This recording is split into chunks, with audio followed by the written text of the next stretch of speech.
Rápidamente quiero hacer un repaso de la última vez que hemos estado con la serie del libro de Hechos. Leímos Hechos 16, versículos del 1 al 16. Hemos visto que Dios guía a sus hijos, ¿sí? Hemos visto Pablo saliendo en el segundo viaje misionero. También salió con Silas y Lucas era el que estaba allí escribiendo todo lo que sucedía. Vimos que ellos volvieron a Listra, ¿no? Y allí en Listra conocieron a Timoteo y Pablo lo llama para ser su discípulo. Por 2 veces ellos intentaron ir a Asia, pero no pudieron. El Espíritu de Dios les impidió ir a Asia. Les prohibió, dice la palabra. Ahora, en una de estas noches que estaban allí, el Espíritu de Dios mostró al apóstol una visión sobre un hombre macedonio que les rogaba diciendo, pasa a Macedonia y ayúdanos, ¿no? Entonces ellos salieron lo antes posible a Macedonia y pasaron por algunas ciudades antes de llegar a Filipos. Y estando allá, se entiende que no tenían sinagoga. ¿Por qué? Fueron a orar al río, donde se solía orar. Entonces, si se solía orar junto al río, seguro que, se entiende, ¿no? Que no había una sinagoga en aquel lugar. Y entonces allí encontraron esta mujer que se llamaba Lidia, era una vendedora de púrpura, se dice, ¿no? Y era una mujer que adoraba a Dios y estaba oyendo lo que el apóstol decía, y el Señor abrió el corazón de ella para que estuviese atenta. Y luego fue bautizada ella y su familia. Esto es lo que vimos la última vez, ¿no? En esto podemos ver 2 principios, ¿no? Primero, ella adoraba y estaba escuchando. Es decir, ella no estaba ociosa. El Señor te llama a ti y a mí a que nos acerquemos a Él con un corazón humilde. El Señor te llama a ti y a mí para que nos acerquemos a Él, para que le busquemos a Él, para que lo honremos a Él con un corazón quebrantado, un corazón que desea escuchar de Él. Y Él prometió en su palabra que al hacerlo, Él nos responderá. Y la segunda cosa que vemos es que el Señor abrió sus ojos para que ella estuviese atenta. Entonces, la carga a veces que llevamos de tener que cumplir, de querer hacer la obra, ver la obra sucediendo, ¿no? Lo mismo que pasó con Abraham, ¿no? El Señor prometió que le daría un hijo y sus ganas de querer ver, ¿no?, cumplido, fue y metió la pata, ¿no? Y a veces lo hacemos nosotros. Entonces en este texto el Señor muestra, oye, haced vuestra parte, predicad, compartid, y mi parte, tranquilos que yo la voy a hacer, ¿no? Voy a trabajar en los corazones, voy a ministrar los corazones, voy a convencer del pecado. Y el último versículo que hemos leído dice que Lidia les obligó a seguir allí en aquella ciudad, ¿vale? Y este es el punto que hemos quedado la última vez. Ahora, como el texto de hoy tiene muchos versículos, voy a ir leyendo y comentando para ganar tiempo, ¿vale? Y el título del mensaje de hoy es que la vida de un corazón rendido. Vamos a mirar juntos qué sucede con la vida de una persona que tiene su corazón rendido al Señor. Pero antes de leer su palabra vamos a orar. Amén. Padre, te damos gracias. Gracias por tu palabra, Señor. Gracias porque es viva. Gracias porque tu palabra es eficaz, ella funciona. Cuando la ponemos en práctica en nuestras vidas, tu palabra, Señor, produce frutos. Podemos verlos, Señor, en nosotros, en nuestra familia y donde vivimos, Señor. Y te damos gracias porque ella es poderosa. Ella penetra lo más profundo de nuestros corazones y sana nuestras vidas. Nos libera porque es la verdad.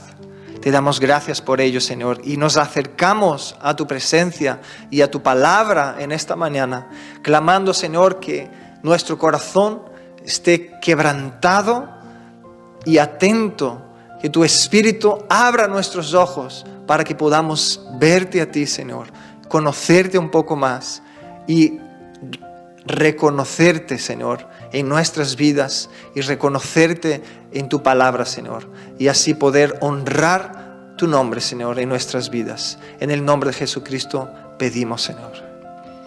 Amén. Amén. Pues Hechos capítulo 16, vamos a leer a partir del versículo 16, ¿vale? Fijaros bien, dice, aconteció, 16, capítulo 16, a partir del 16. Aconteció que mientras íbamos a la oración, fijaros bien, ellos se habían quedado en Listra y se unieron a la costumbre de los hermanos de ir a la oración en el río. Qué bonito, ¿verdad?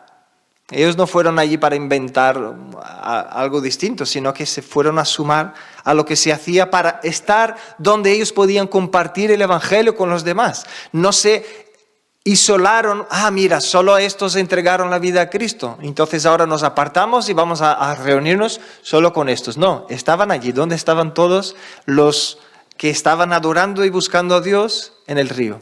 Qué bonito esto, ¿verdad? Necesitamos aprender de ello y estar donde hay la necesidad para compartir de Cristo. ¿Y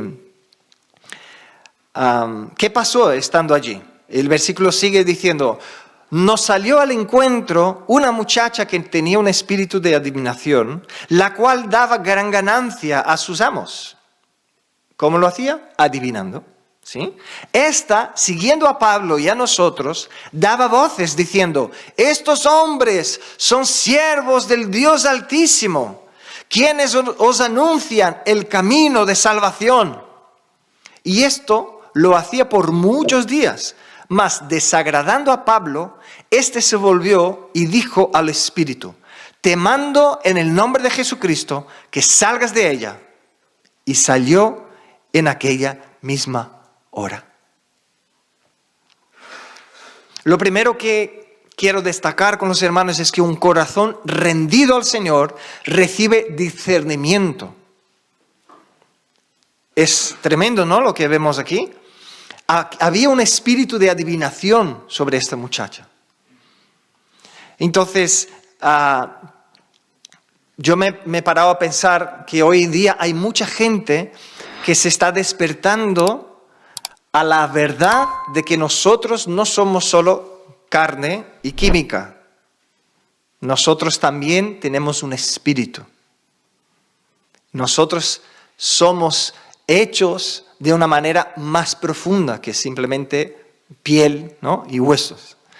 Y nuestro espíritu necesita conectarse con nuestro Creador. Pero muchas personas hoy en día están usando como piedras, leerse la mano, como si pudiese ver el futuro en la mano, y hacer cosas así con una espiritualidad que está alejada de Dios, incluso que Dios en su palabra dijo que no deberíamos buscar tales cosas, que Él abomina los que hacen, porque estas cosas son maneras de buscar vida apartados de Dios. Y aquí vemos que no hay nada de nuevo, ¿no? en el mundo. Allí, en la época de Pablo, había gente que se estaba viviendo para engañar a las personas, ¿no? Y se estaban lucrando de ello.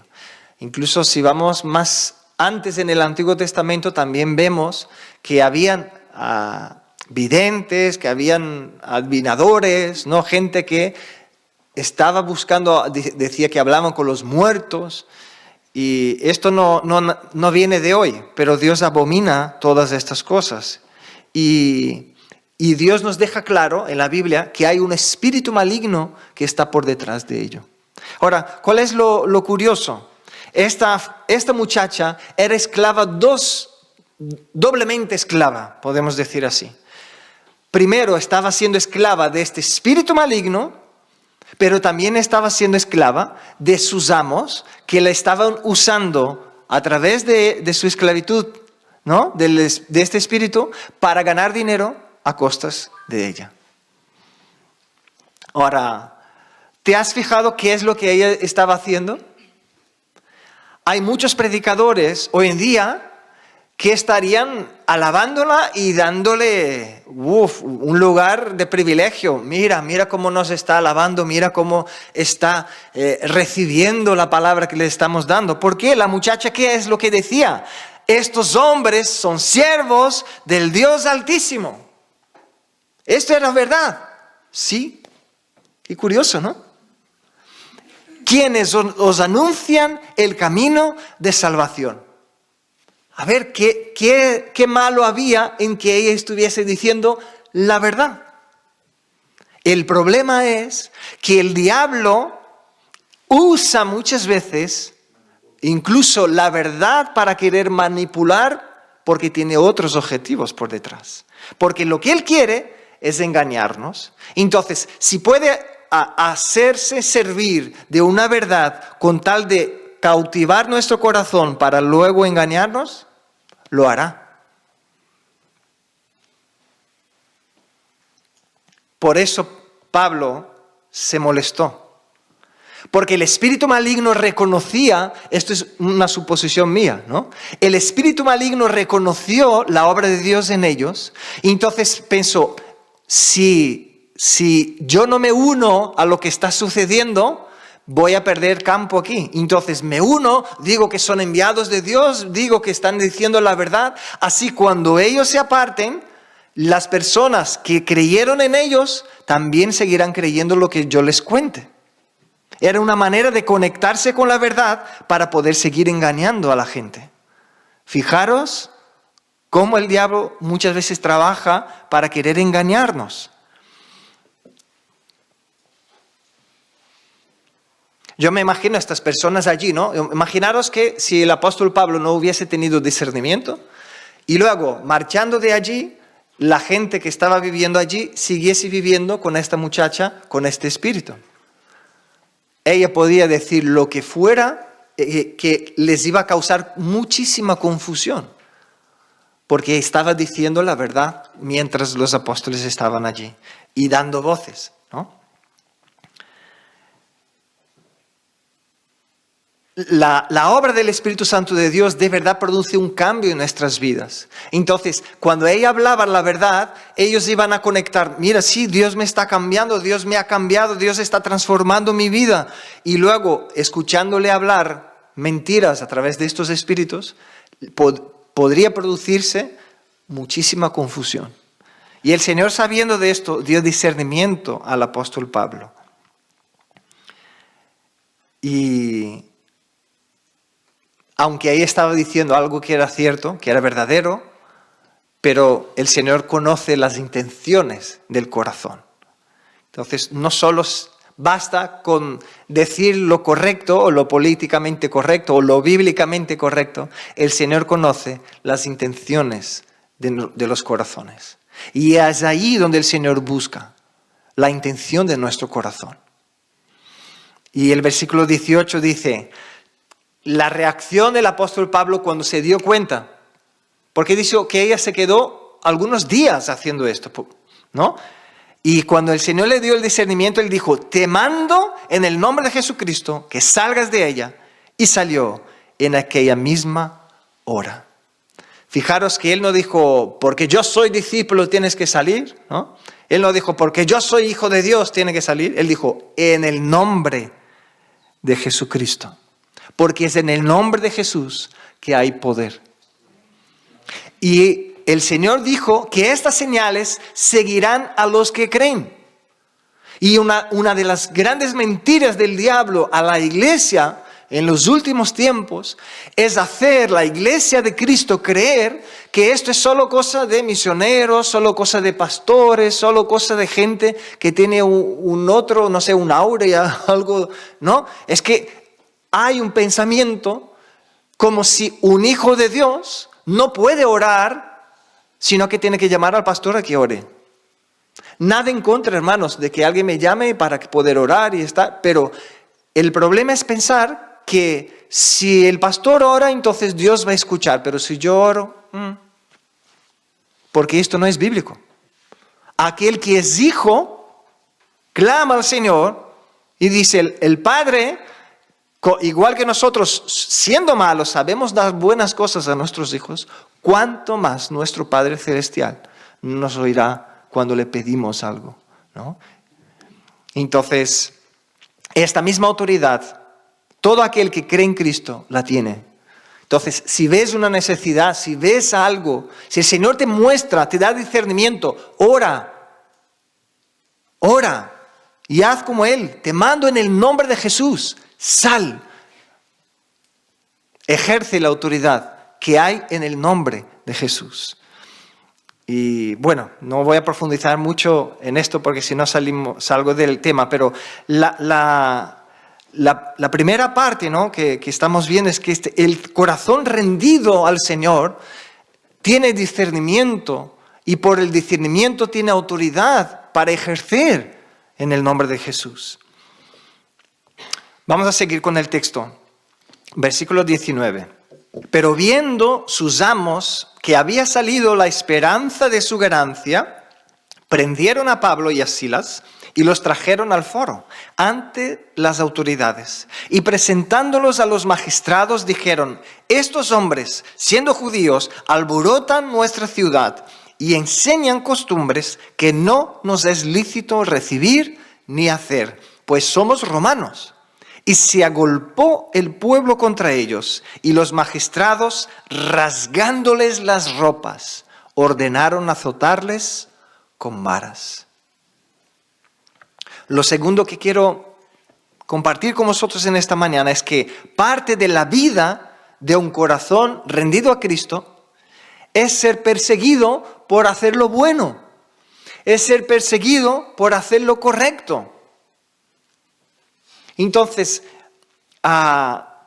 miremos lo que sucedió aquí, ¿no? Versículo 19 dice que sus amos vieron que la esperanza de sus ganancias se fueron y se enfadaron y empezaron a hablar cosas en contra de los apóstoles. Ahora, hermanos, pensad por un momento. Esta muchacha acabó de ser liberada de un espíritu maligno. Esto es para celebrar una victoria. Aquel que de verdad amase a esta muchacha con un amor de Dios, un amor que no es con intereses, no tiene otras intenciones por detrás, sino que es un amor para el bienestar de la muchacha, se hubiese alegrado por su liberación. Pero estos hombres estaban con el corazón tan atado a la avaricia, a querer ganar dinero a través de ella, que se enfadaron. Y esto sucede también en el mundo. Muchas veces el Señor te llevará a compartir y personas se van a enfadar porque esto choca con el pecado que hay en su corazón. Y no lo quieren dejar, Entonces se aferran y la manera de hacer es, ya que yo no puedo asumir mi responsabilidad y mi pecado, yo ataco al otro. Y es la manera que el mundo usa para rechazar a Dios, ¿no? Y el mensaje que estamos entregando de parte de Dios.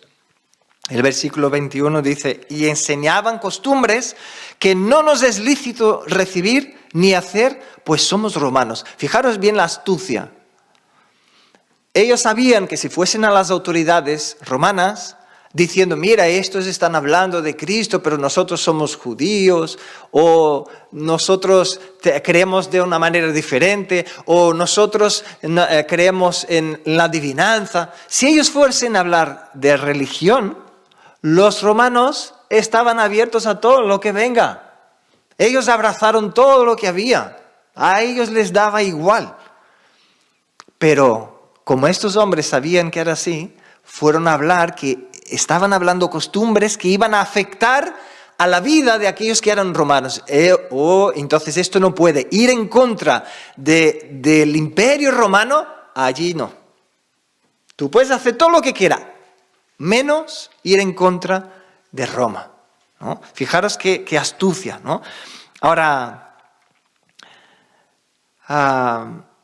¿Os acordáis, no? Cuando los fariseos intentaban prender a Cristo, las cosas que hacían y cómo hablaban mentiras intentando hacer con que Cristo estuviese mal, ¿no? Delante de los demás. Exactamente lo mismo que estos hombres estaban haciendo.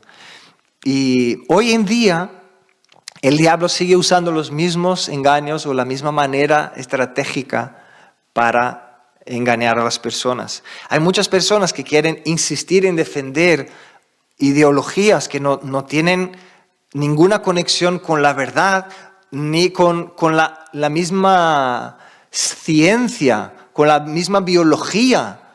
Están perdidos. Son razonamientos que no tienen razón de ser, porque no se pueden ni probarlos. Pero se aferran a ellos y como no tienen argumentos, entonces atacan a aquellos que dicen lo contrario. Esos hombres tenían la verdad delante de sus ojos, hermanos. Acabaron de ver una muchacha siendo liberada de un espíritu maligno, pero les daba igual. Aquí vemos un principio de que las personas que se entregan al pecado, sus corazones se quedan atados de tal manera y ciegos de tal manera que incluso teniendo la verdad delante no la pueden ver, porque su corazón está endurecido, son incapaces de ver la verdad. Así que, hermanos, recordar, parte de la vida de aquel corazón que se rinde al Señor es saber que va a sufrir y va a padecer persecución, que va a sufrir y va a padecer personas que ataquen o que digan incluso ofensas, ¿no?, a su persona, y lo va a querer llevar de una manera como si fuese algo personal, atacándote a ti, tu identidad como persona. Retrógrado, prehistórico, ¿no? Tienes que modernizarte, estás viviendo en la época, ¿no?, de la prehistoria. Es decir, dice un montón de cosas con tal de que te sientas mal para que dejes de defender la verdad.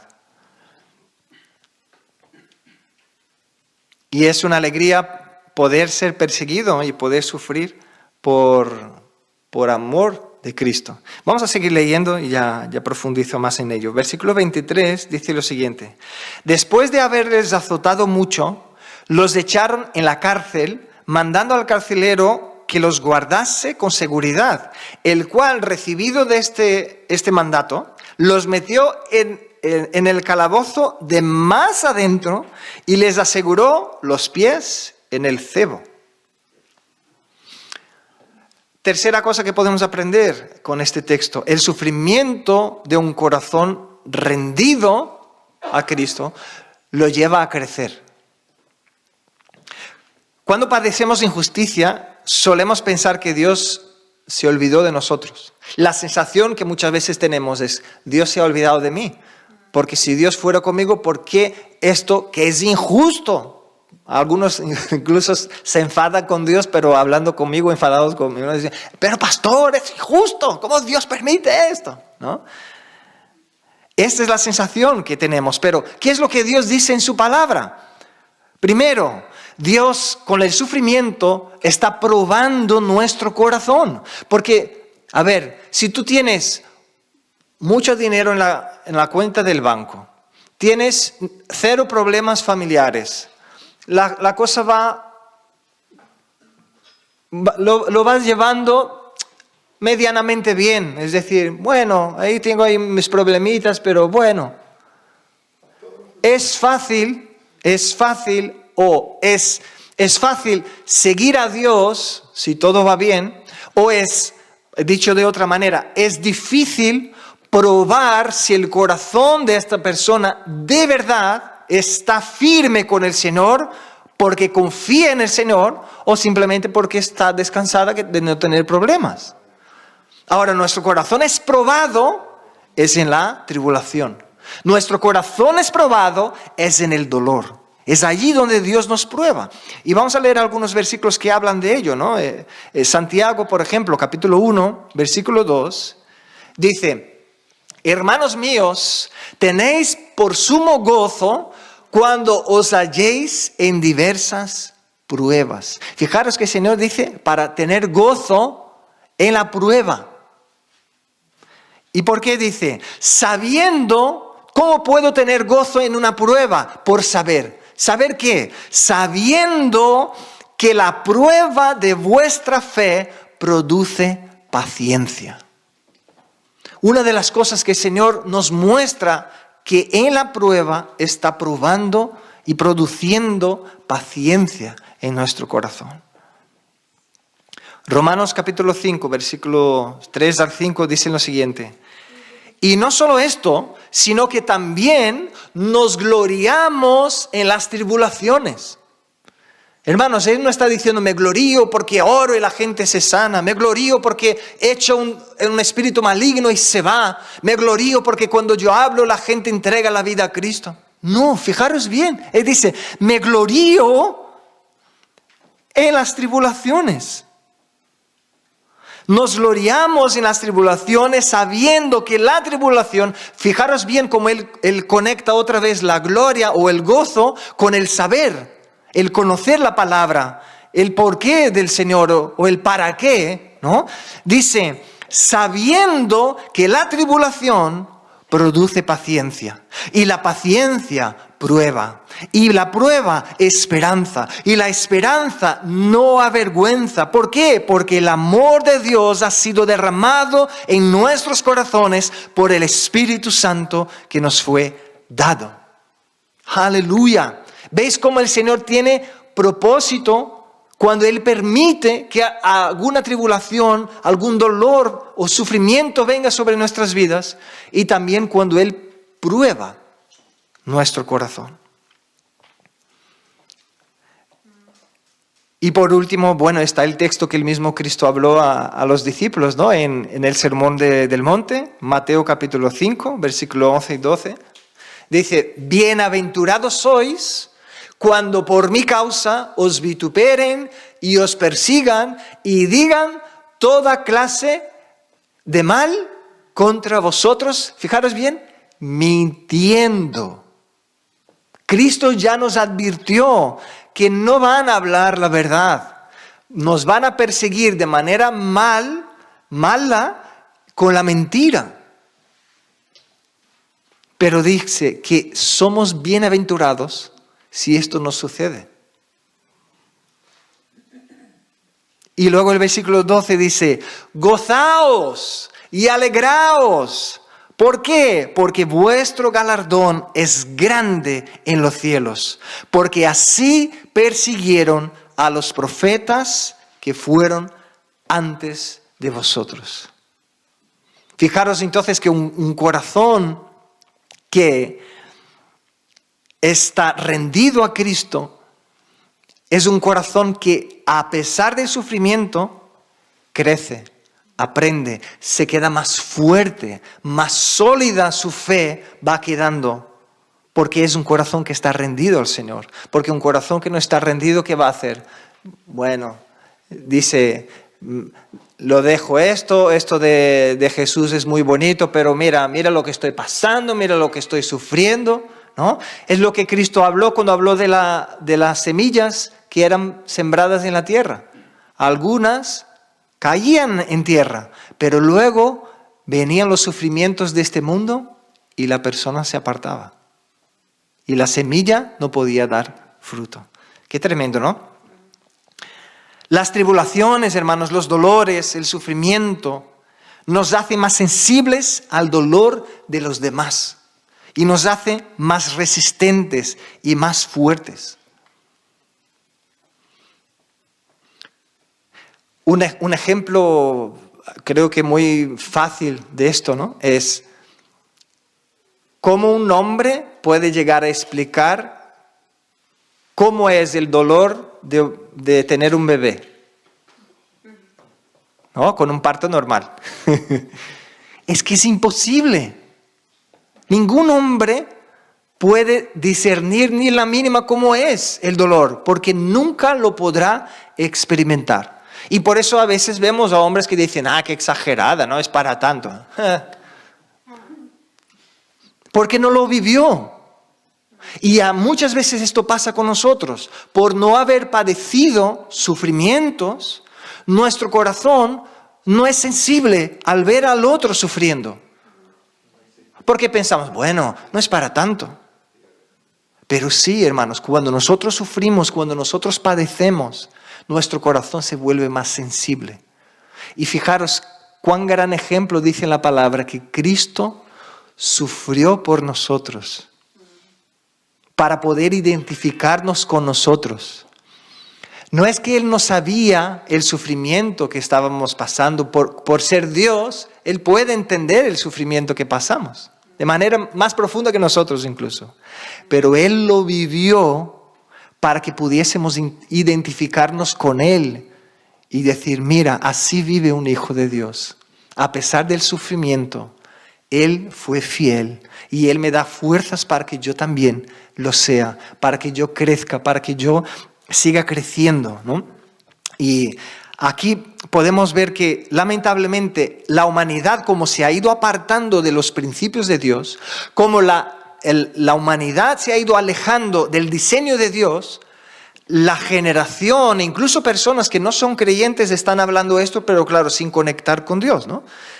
Que los jóvenes de hoy en día tienen menos resistencia al dolor, al sufrimiento.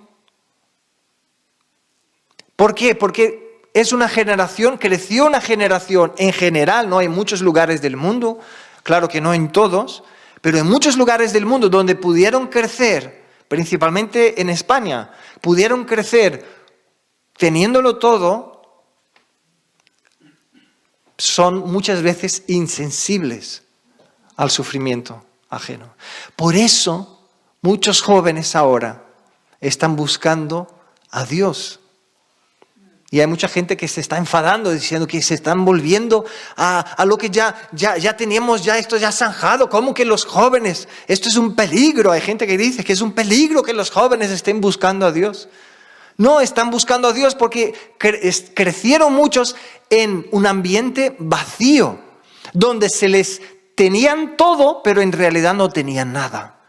Porque a pesar de tener lo que es sustento, lo que es físico, lo que es natural, pero el corazón de sus padres estaban vacíos. Y entonces vemos familias destruidas, niños que se acostumbran a que sus padres estén divorciados, piensan que esto es guay, intentan sacar provecho, hijos que los padres les apuntan a cosas que no son verdad, pensando que están siendo modernos. Y aquí vemos una generación que crece frágil. Frágil porque no tiene resistencia, porque fueron tan protegidas y tan guardadas. No voy a permitir que mi hijo sufra como yo sufrí de mi padre. Entonces el padre fue abusivo, pero en su abuso hubo una parte buena que fue que intentó conducir su hijo a un buen camino. Ahora el otro, para intentar no ser abusivo como su padre, dice, bueno, dejaré a mi hijo que elija su camino. Y deja el hijo suelto, desde niño. Él no le guía, no le enseña lo que es lo correcto, lo que está mal, no le enseña sobre la verdad. Deja el hijo entregado al mundo. Y piensa que con esto le está protegiendo, le está dejando ser libre. No. Es una libertad sin una guía, sin un límite. Nadie puede vivir sin límites en este mundo. Incluso tú puedes pensar la persona más rica que tiene más dinero en el mundo. Incluso esta persona tiene límites que no puede pasar. ¿Cuántos ya no hemos visto que por más dinero que tenían, pagan los mejores médicos del mundo, pero nadie les puede librar del cáncer que tienen? Es un límite en su cuerpo. No pueden ir más allá. Así somos nosotros limitados en nuestra vida. Y esta generación que está creciendo sin límites, crece con una sensación de vacío increíble. Porque necesitamos aprender que hay límites, porque los límites nos ayudan a tener una dirección. Y el Señor, en su gran infinito amor, en su palabra, nos dejó límites muy bien establecidos cuando Él nos da diseño sobre las cosas en la vida. Cómo ser un marido conforme al corazón de Dios. Cómo ser una mujer, una esposa conforme al corazón de Dios. Cómo ser un hijo conforme al corazón de Dios. Cómo vivir en este mundo para dar gloria a Dios. Dios nos deja y nos dejó escrito en su palabra cómo podemos vivir de mejor manera. Y estos son límites que Él pone, porque a veces nuestro corazón va a querer hacer justo lo que Dios dijo que no es bueno. Y un corazón rendido entiende que si pasa de estos límites tendrá consecuencias. Y entonces se rinde y dice, Señor, ayúdame a hacer lo correcto delante de ti. Entonces yo creo que esto es una alerta también, ¿no? Para nosotros como padres, cuidarnos de no ser sobreprotectores de nuestros hijos, queriendo evitar toda clase de sufrimiento, porque si no ellos no ven el sufrimiento del mundo. Incluso algunos hermanos que estudian psicología, ¿no? La relación entre los seres humanos, hablan de lo saludable que es que los padres compartan sufrimientos y luchas con los hijos. Están pasando por un momento difícil financiero, que los hijos se enteren, que sepan cómo está la cosa, que sepan los sacrificios que los padres hacen. No sé si ya habéis podido ver un vídeo que está, bueno, ya me enviaron, compartieron 2 personas, entonces por eso ya pienso que mucha gente lo está viendo, ¿no? La madre se queda detrás del móvil grabando y está el padre y los hijos o un hijo, y luego dice, da un paso tú que antes de los 10 años pudiste comer pizza por primera vez. Entonces la hija va o el hijo va a dar un paso y el padre no se mueve y el hijo mira y dice, y luego dice, da un paso adelante lo que habéis a partir de los 10 años tuviste que empezar a trabajar para poder ayudar en casa porque no teníais comida. No sé, son preguntas que van haciendo y claro, los hijos van dando pasos y van mirando que el padre se queda atrás.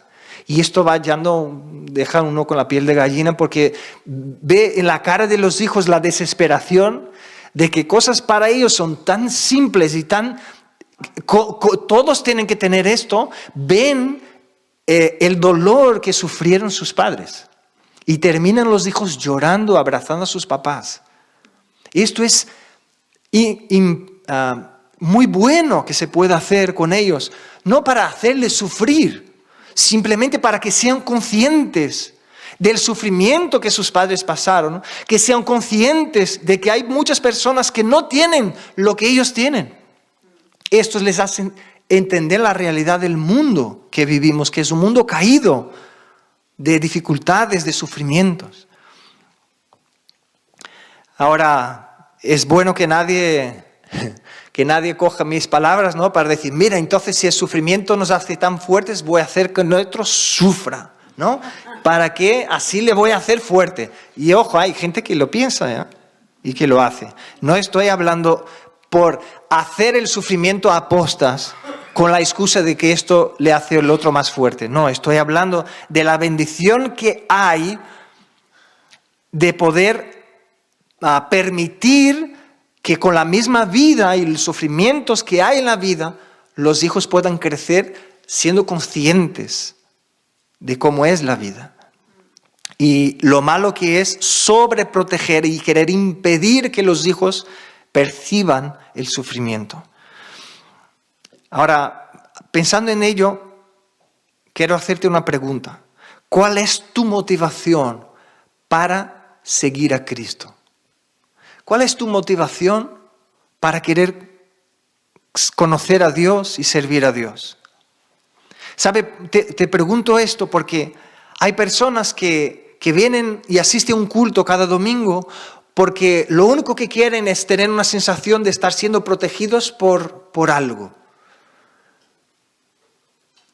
Hay otros que lo que quieren es tener una seguridad financiera. Entonces aprendieron un principio bíblico de que si yo doy mi diezmo, entonces Dios va a proteger mis finanzas. Entonces yo doy dinero en la iglesia porque, bueno, así. Incluso he conocido personas que venían al culto solo para entregar su diezmo y a casa, porque querían tener ahí sus finanzas protegidas.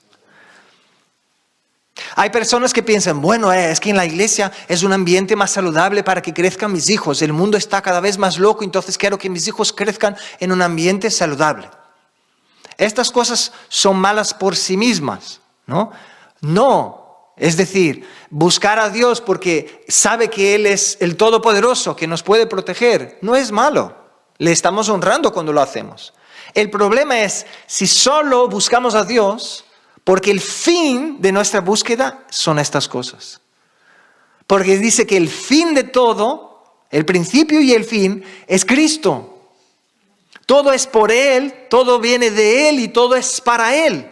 Entonces, no es la consecuencia o el fruto de acercarse a Dios, es poder sí tener la bendición de poder recibir los frutos de la comunión con Dios, la vida que Él da, la seguridad, la paz que Él da. Pero la paz no es mi blanco, sino que es estar con Él, porque Él es el dador de la paz. Esta es la diferencia. Fijaros de la prueba que el Señor hizo con Abraham. El Señor le prometió toda una descendencia y bendecir toda la tierra, todas las familias de la tierra a través de su descendencia. Y luego, ¿qué hizo Dios? Dijo, Abraham, sacrifica a tu hijo y dámelo. ¿Qué estaba haciendo Dios? Probando el corazón de Abraham, a ver si iba a querer más la promesa que el dador de la promesa. Entonces, ¿cuál es nuestra motivación para seguir a Cristo? Y os pregunto esto porque, claro, Pablo y Silas tenían una firme convicción de por qué estaban sirviendo al Señor. Tenían una firme convicción de este mensaje, de que debemos gozarnos en nuestras tribulaciones.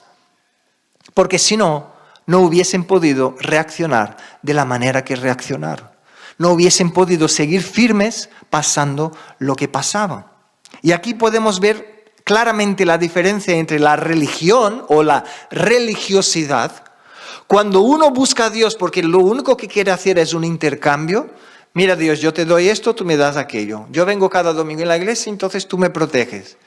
Y entonces, ¿qué sucede con una vida así? Tiene una relación superficial con Dios. Ahora, cuando mi blanco es ser un discípulo de Cristo, entonces necesito tener mi corazón rendido, porque Él dijo, el que quiera ser mi discípulo, en primer lugar, néguese a sí mismo. Segundo lugar, tomas tu cruz. Y luego, sígueme. Esa es la diferencia entre la religión, porque aquí uno está queriendo intercambiar. Hago cosas para que Dios me haga cosas. Y el otro dice, Señor, reconozco tu sacrificio en la cruz por mí, así que mi vida te pertenece. Aquí está mi vida en tu altar. Haz de mi vida lo que tú quieras. Esta es la diferencia de un verdadero discípulo de Cristo.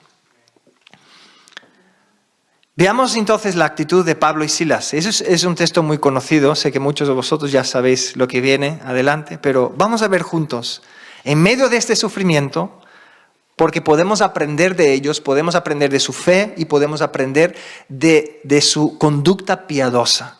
Hechos capítulo 16, versículo 25. Dice, pero a medianoche, orando Pablo y Silas, cantaban himnos a Dios y los presos los oían. Ahora, hermanos, recordando lo que pasó en el versículo 23, que es, les azotaron mucho, pero no solo les azotaron, sino que mucho. Dicen que los azotes de los romanos no eran como los de los judíos, que era muy duro, producía muchas heridas en la piel. Ahora, imaginaros después de haber sido azotados ser metidos en el lugar más profundo del calabozo y estar atados. Yo me imagino, hermanos, que la misma postura del cuerpo se les hacía difícil. Porque ellos no iban a decir, mira, os voy a pegar solo aquí porque entonces así podéis acostaros. No, era pegando y dando azotes a doquiera. Entonces imaginaros que ellos estaban allí y ni tenían una postura donde podían descansar de verdad por el dolor de las heridas que habían sufrido. Es decir, no estaban en una situación que fuese nada, pero para nada agradable. Mucho por lo contrario. Era una situación muy dura, muy dolorosa, incluso en el físico. Y estando en esta condición, hermanos, alabaron, cantaron himnos al Señor. Yo no sé tú, pero a mí a veces, solo por tener, no sé, un dolor que me duele el hombro y ya digo, no, ya me voy a acostar de este lado, ya para dormir ya es un incómodo, ¿no? Ahora imaginaros tener tantas heridas así en el cuerpo. Y a veces uno por nada se queja, ¿no? Dice, ay, es que no aguanto la nariz en estas primaveras, ¿no? Estoy ahí todo el rato con la nariz ahí que me sale, ¿no? Estar ahí sonando la nariz todo el rato. Y nos quejamos. ¿Sí que es molesto? Sí. Pero, ¿qué tan rápidos somos para quejarnos? ¿Qué tan rápidos o prontos somos para perder nuestra paz en Dios, ¿no? o dejar perder nuestro gozo en el Señor? Ellos estando metidos allí en el calabozo más profundo, el lugar que tenía menos luz, menos aire bueno, yo estoy seguro que yo olía súper fatal, ¿no? Los que habéis podido visitar el calabozo que hay bajo el ayuntamiento aquí en Lleida, uno puede tener más o menos una idea. Claro que ahora está muy bonitito, ¿no? Todo limpito, con luces, tú entras allí, mira qué guay. Pero los presos que eran metidos allí no estaban para divertirse, ¿eh? Se puede percibir un lugar frío, feo de estar. Ahora imagínate después de ser azotado, estar metido allí, ¿no? Y en vez de quejarse, en vez de murmurar, en vez de estar preguntando, Dios, ¿por qué a mí? ¿Por qué esta injusticia conmigo? Yo estaba compartiendo tu evangelio. He liberado a una muchacha de un espíritu maligno. ¿Por qué a mí si yo soy tu hijo? ¿No? Yo reclamo mi liberación, ¿no? Algunos dirían hoy. ¿Qué estaban haciendo, hermanos? Cantando himnos al Señor. Yo no sé las situaciones que tú estás afrontando hoy. No sé los dolores por los que estás pasando tú hoy. No sé si estás siendo perseguido por tu fe cuando compartes con las personas que conoces. No sé las injusticias que estás padeciendo. No sé los sufrimientos que estás pasando a causa de los pecados de otros que conviven contigo. Pero una cosa yo sé, hermanos. Podemos aprender de ellos, podemos poner nuestra mirada en Cristo como ellos pusieron y podemos cantar himnos a nuestro Dios, aún en los sufrimientos que estamos pasando. ¿Estás llorando? Alaba al Señor. ¿Estás siendo probado? Alaba al Señor. ¿Estás sufriendo? Alaba al Señor. Simplemente alaba al Señor porque esto es justo.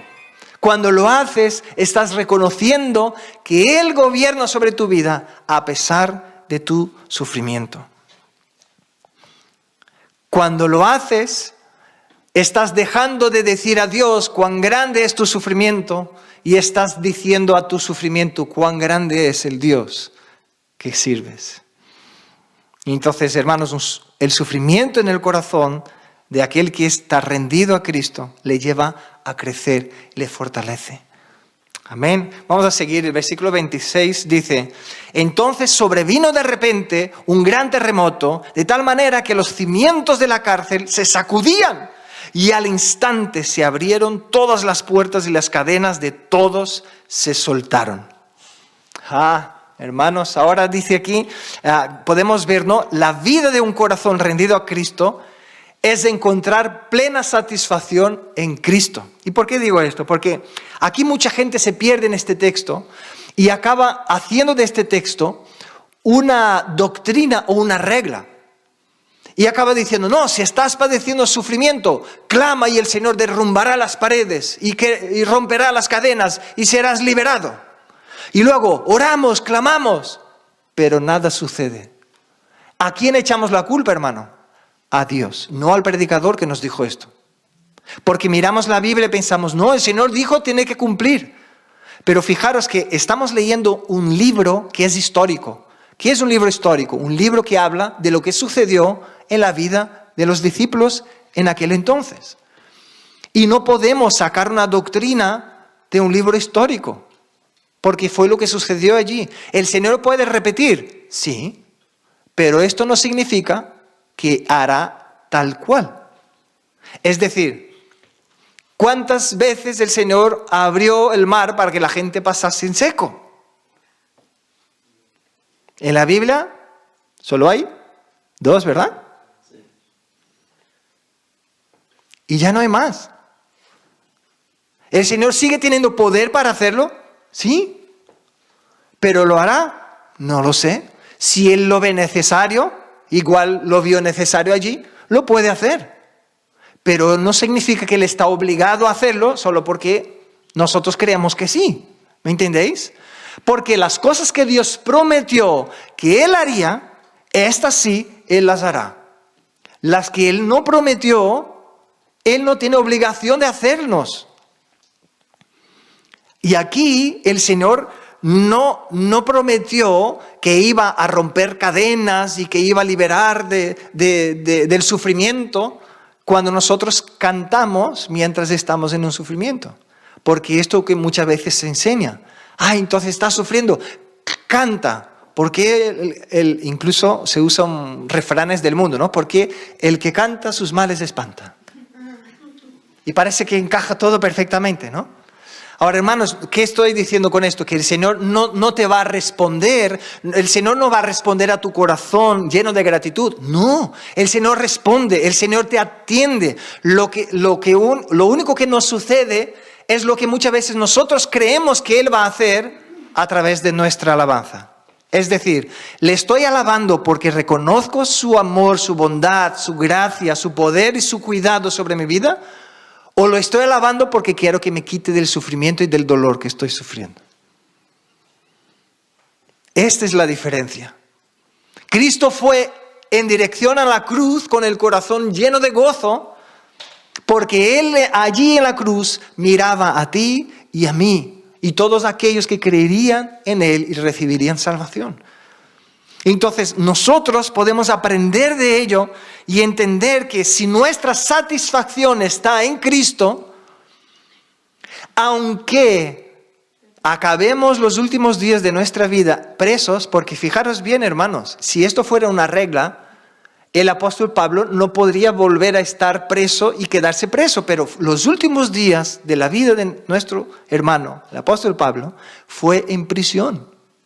Fueron en prisión, él estuvo preso. ¿Y por qué? Entonces significa que él dejó de cantar, ¿verdad? Si hubiese cantado, estaría sido libre. No, es que el Señor sabe el trato que él tenía con la vida del apóstol Pablo. Y por una razón que el Señor sabrá, permitió que él estuviese preso los últimos días de su vida. Ahora, la satisfacción del corazón del apóstol Pablo no estaba en sí. El Señor le hacía libre de la cárcel humana, o si estaba viviendo, haciendo viajes misioneros. El foco del apóstol Pablo no era la misión en sí de estar caminando y hablando de Cristo, sino que era el hablar de Cristo porque era su Salvador, era su mayor tesoro. Su satisfacción estaba en Cristo. Y cuando tu satisfacción, hermano, y la mía están en Cristo, podemos pasar por cualquier circunstancia. Nuestro corazón permanece firme. Porque este es el fruto o la consecuencia de un corazón que está rendido a Cristo. Así vive una persona que tiene un corazón rendido a Cristo.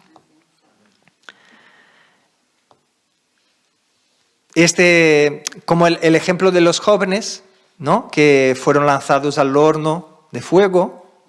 ¿Qué fue lo que ellos dijeron a aquel emperador o rey que estaba allí, ¿no? Ellos dijeron,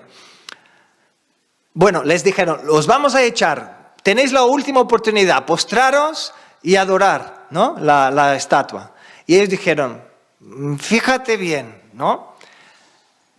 He aquí nuestro Dios, a quien servimos, puede librarnos del horno de fuego ardiendo, y de tu mano, oh rey, nos librará. Ahora, fijaros bien la fe de estos chavales. Y si no, es decir, hay la posibilidad de que Dios quiere que nos muramos allí. Entonces, que sepas, oh rey, que si no nos libra, oh rey, que no serviremos a tus dioses, ni tampoco adoraremos la estatua que has levantado. ¡Fua! ¡Qué fe y qué corazón tan centrado en honrar a Dios con su vida! Amén. Podemos aprender de estos hermanos, podemos aprender de ellos. En cuarto lugar, un corazón que vive rendido a Cristo. Hemos visto, ¿no?, que encuentra satisfacción en Él. Y ahora un corazón rendido a Cristo encuentra salvación. Y esto, algunos que ya habéis entregado la vida a Cristo sabéis esto de sobras, ¿verdad? Vamos a ver el final del texto. Dice, a partir del versículo 27. Dice, despertando el carcelero y viendo abiertas las puertas de la cárcel, sacó la espada y se iba a matar pensando que los presos habían huido. Mas Pablo clamó a gran voz diciendo, no te hagas ningún mal, pues todos estamos aquí. Y entonces, pidiendo luz, se precipitó adentro y temblando, se postró a los pies de Pablo y de Silas y sacándolos les dijo, señores, ¿qué debo hacer para ser salvo? Y ellos dijeron, cree en el Señor Jesucristo y serás salvo tú y tu casa. Y le hablaron la palabra del Señor a él y a todos los que estaban en su casa. Y él, tomándolos en aquella misma hora de la noche, les lavó las heridas y enseguida se bautizó. Y él con todos los suyos. Y llevándolos a su casa, les puso la mesa y se regocijó con toda su casa de haber creído a Dios. ¿Cuál es un otro gran error que cometemos como iglesia? Es tomar este versículo como una doctrina y decir, entrega tu vida o cree en el Señor Jesús y serás salvo tú y tu casa. Pero esta promesa no fue hecha a todos, sino que fue hecha al carcelero. Y podemos ver la promesa hecha y promesa cumplida. Se le prometió esto y se le cumplió. Entonces, cuando nosotros decimos que Dios promete a todos, que si Él cree, todos de su familia creerán, ¿qué sucede cuando no creen? Dios no está siendo fiel entonces. No, es que nosotros hemos interpretado mal la palabra, porque esta no es una promesa que Él hizo a todos, sino que hizo al carcelero. Curioso, ¿verdad? Pero el Señor sí dice que todo aquel que cree en Cristo será salvo. Es decir, si los de la familia también rinden su corazón a Cristo, también entregan su corazón en Cristo, creen en Cristo, serán salvos. Pero no es una cosa que Dios está obligado a hacer porque sí. Porque a veces uno lo lee y lo toma de esta manera. Recordemos, estamos leyendo un libro histórico que habla de lo que sucedió allí. ¿Dios puede hacer? Sí. ¿Dios lo hace? Sí, ya lo he visto muchísimas veces. Una persona entrega la vida a Cristo y no solo su padre, su madre, sus hermanos, sino también los tíos, los primos. El Señor va haciendo una revolución. ¿Lo puede hacer? Sí. ¿Lo hace? Sí. Pero no es algo que Él está obligado a hacer con todos, porque Él tiene una historia con la vida de cada uno. Entonces, recordemos esto para no frustrarnos, pero sigue compartiendo de Cristo con tu familia. sigue compartiendo de Cristo con ellos. Porque a veces uno se frustra y dice, ay, el Señor dijo que toda mi familia sería salvada, pero mira, solo estoy yo.